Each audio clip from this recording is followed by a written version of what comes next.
Hello everyone, and welcome back to another What If on the channel. Today we'll be continuing the theory of if Gohan never stopped training. This is part 3, and make sure to check out the previous parts up on the screen right now.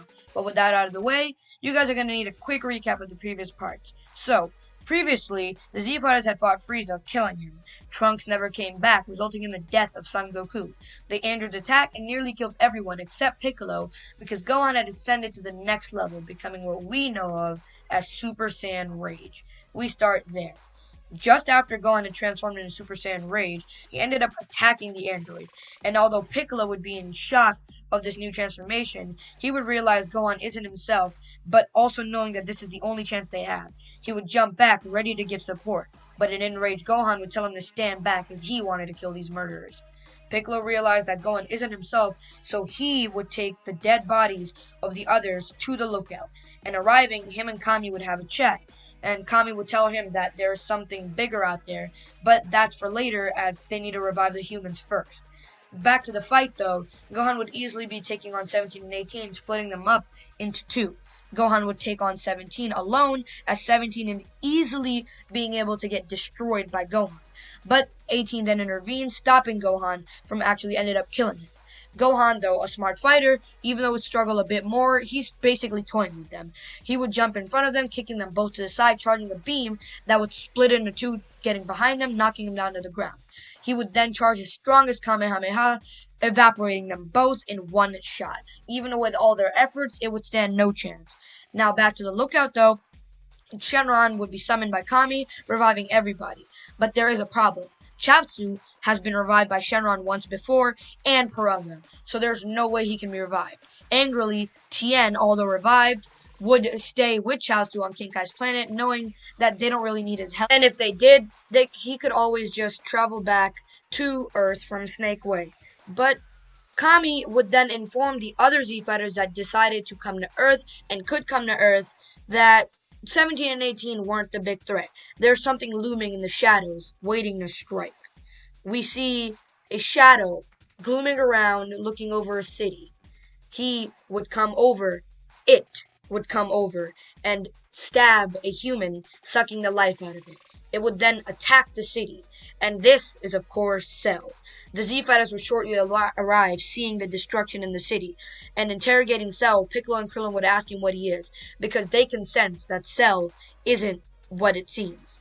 It seems that Cell's energy is mixed with Piccolo, Krillin, Tien, Yamcha, and Gohan. Cell would tell them that they stand no chance against him, and he will destroy them, especially after he becomes perfect, absorbing 17 and 18. But Piccolo would tell him, "What are you talking about? Gohan just destroyed the androids." Angrily, Cell would scream, "How dare he! I'm gonna end all of you!" As Cell would then use a solar flare, escaping the area. He would still be alive, sucking the life out of animals, and sometimes humans like hunters he finds. He would remain undercover as he knows if Gohan's new power is able to defeat 17 and 18, he needs to get stronger. But 7 years would pass. But what would happen in the time gap? Well, Gohan would grow up, and instead of studying, he would be more focused on fighting because he knows he needs to defend Earth. Because this looming threat is still out there, and more are to come. And he has to hold up his father's legacy, what he left to Gohan. Well, Gohan would continue on and enter any tournament, defeating everybody in it and earning the prize cash. But it wouldn't just be him. It would be his little brother, Goten, too. That's right, Goten would of course be born here, and earlier, mind I say, because Goku never went to Yardra, giving Goku and Chi more time to give birth to Goten. So Goten would be born here. And also, speaking of Satan here, Satan would still somehow find a way to say he defeated the androids because there is no Cell here to defeat. Well, Satan, although would be defeating, quote-unquote defeating, the androids, Gohan would still be the title holder for the tournament every single time it happened. And eventually he would end up becoming the Great Saiyaman, and since Videl is also a fighter, he would end up meeting her because she wants to protect the city as well. Gohan would then end up eventually having to reveal his identity to Videl, and they would become a couple much sooner than in the original series. Piccolo would also just be hanging around in this area because it's Piccolo and he wants to protect what Goku left behind, and he is kind of the father figure to Gohan, so he just does his thing. Kami, though, is still more unsettled than he usually is because that creature is still out there. What was he again? Yeah, Cell. He can sense that Cell's gotten much stronger, but he can't detect where he is. He knows that Cell is getting stronger, but when is he going to attack? That is unknown to Kami. But Goten, I want to mention, he still ends up learning Super Saiyan, and he still has more S cells. And Goten will learn Super Saiyan because it's just Goten, and Gohan would probably end up teaching him. But speaking of Gohan and transformations, Gohan would probably end up learning the higher transformations, but it wouldn't much matter as he's still more focused on Super Saiyan Rage since it grants him a much more powerful power increase. And one day, after the 7-year time gap passes and Gohan is about to enter another tournament with Goten, he would get a telepathic message from none other than Goku, saying he can come back for one day.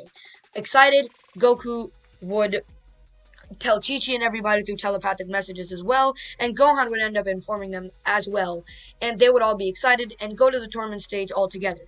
But before they arrive, far away, a ship would crash land on Earth, and out of it would come a small creature alongside a bunch of other henchmen.